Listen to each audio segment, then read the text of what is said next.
दोस्तों, मैं हूँ पीयूष और आप देख रहे हैं पीयूष एजुकेशन।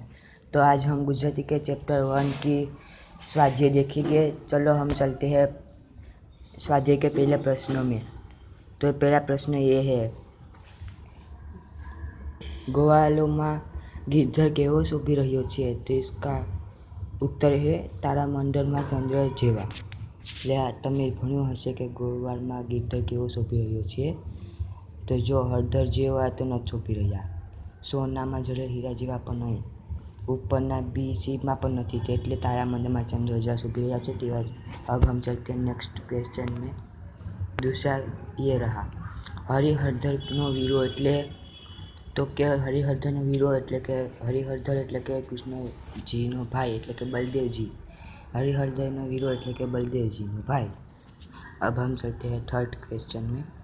तो ये रहा, भगवान श्री कृष्णએ તો કે લાલ રંગના વસ્ત્રો નથી પહેર્યા, હાથમાં મોરની પછેડી ધારણ કર્યું છે નથી, પછી કાનમાં કુંડળ પહેર્યું નથી, તો એમાં રાઈટ છે પીળા રંગના વસ્ત્રો પહેર્યા છે। તો हम चलते हैं अब चौथी क्वेश्चन में। तो ये रहा, શ્રી કૃષ્ણની શોભા જોઈને નરસિંહ મહેતા તો કે હરખ પામી રહ્યા છે, કેમ કે કલ્પના કરતા નથી, દુઃખી થતા નથી, ભાવમુખ બની ગયા નથી, પણ તે છે હરખ પામી રહ્યા છે। तो अब हम दूसरे क्वेश्चन में नीचेना प्रश्नों 2-3 वाक्य में उत्तर आपो। तो अब हम ये देख लेते हैं। सांझ समय दृश्य काव्य में आधारे आलेखो, तो तमारे जे सांजना समयનું दृश्य છે તે તમારે કાવ્યમાં કલ્પનાની જેમ આમ આંખો બંધ કરીને આલેખવાનું છે। તો ચાલો જોઈએ। સાંજના સમયે શ્રી કૃષ્ણની આગળ ગોધન અને પાછળ ગાયોનું ટોળું છે, એટલે કે જે કૃષ્ણ ભગવાન ચાલી રહ્યા છે તેની આગળ ગોધન એટલે કે ગાયો રૂપી ધણ એટલે કે ગાયોનું ધણ, અને પાછળ જે એના કૃષ્ણ ભગવાનના ફ્રેન્ડ છે, દોસ્તાર અથવા તો જે મિત્ર છે તે ચાલી રહ્યા છે। શ્રી કૃષ્ણએ મુંગટ ધારણ કર્યો છે, એટલે કે જે કૃષ્ણ ભગવાન મોરનું પીછું હોય મુંગટ પર લગાવીને અને મુંગટ ધારણ કર્યો છે, અને કાનમાં કુંડળ ઝૂલે છે, એટલે કે જે કાનમાં પહેરવાનું આવે એક જાતનું બુટ્ટી જેવું તે એને ધારણ કર્યું છે।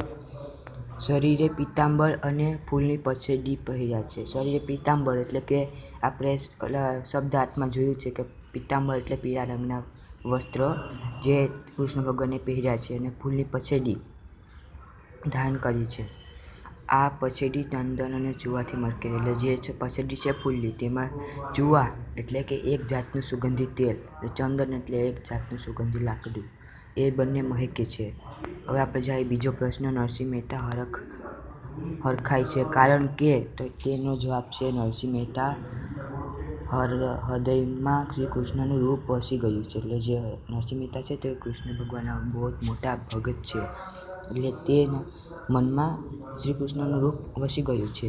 શ્રી કૃષ્ણે એમને ભેટ્યા અને તેઓ તન મનથી શ્રી કૃષ્ણના મુખ પર વારી ગયા। આપણે ભગત છે તે જે એના પ્રભુને જોઈ જાય એટલે પછી તે બીજી બધી વાત ભૂલી જાય છે, તેવું જ આમાં થયું છે। કૃષ્ણનું રૂપ મહાશુભકારી છે, એટલે કે તમને ખબર છે ભગવાન છે તો એનું મુખ તો મહાશુભકારી જ હોય।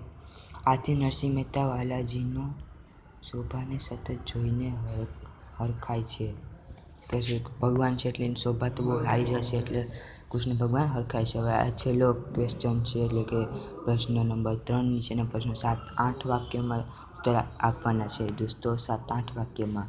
ચાલો જઈએ। તો આપણે તમે જોઈ શકો છો કે છે પહેલું, કૃષ્ણનું રૂપ મહાશુભકારી છે તેમ કવિ શા માટે કહે છે? તો તમને ખબર, મેં તમને આગળ કહ્યું છું। સાંજ સમયે વૃંદાવનથી આવતા શ્રી કૃષ્ણનું રૂપ મોહ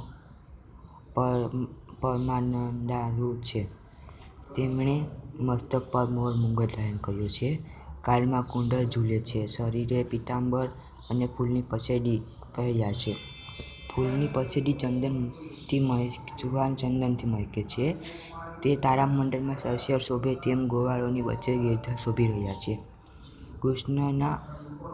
કૃષ્ણનું આ મનમોહક રૂપ કવિના હૃદયમાં વસી ગયું છે, તેમને મળવા મન વ્યક્તિ દોડ્યું શ્રી કૃષ્ણ અને એમની પ્રેમથી ભેટી પડ્યા।